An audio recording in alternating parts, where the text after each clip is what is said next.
Korupsi dana BLUD Puskesmas Kemusu Boyolali, 2 pegawai jadi tersangka. Boyolali Kejaksaan Negeri, Kejari. Boyolali telah menetapkan 2 pegawai Puskesmas Kemusu sebagai tersangka dalam kasus dugaan korupsi yang merugikan negara hingga 1,9 miliar rupiah. Kedua pegawai yang terlibat adalah Pa, 34, seorang tenaga akuntansi, dan KV, 39, bendahara pengeluaran pembantu Puskesmas Kemusu. Keduanya diduga terlibat dalam penyalahgunaan dana Badan Layanan Umum Daerah, BLUD, Puskesmas Kemusu selama periode 2017 hingga 2022. Penetapan tersangka dilakukan setelah penyidik Kejari Boyolali berhasil mengumpulkan 2 alat bukti yang cukup. Kasih Intelijen Kejari Boyolali, Emmanuel Yogi Budi Arianto, menjelaskan bahwa kedua tersangka ditahan untuk memperlancar proses penyidikan dan pemberkasan.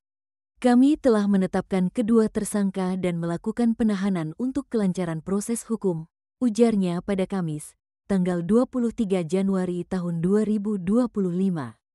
Kasus ini terungkap berawal dari kecurigaan sejumlah pegawai Puskesmas Kemusu yang menemukan bahwa uang kas Puskesmas dalam keadaan kosong, meskipun ada bukti rekening koran yang menunjukkan sisa saldo.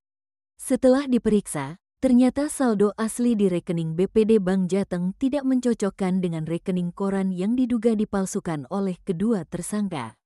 Kejaksaan menduga tindakan ini menyebabkan kerugian negara sebesar Rp1.098.207.156. Kepala Dinas Kesehatan Boyolali, Puji Astuti, mengungkapkan bahwa laporan terkait kejanggalan tersebut diterima pada awal 2022.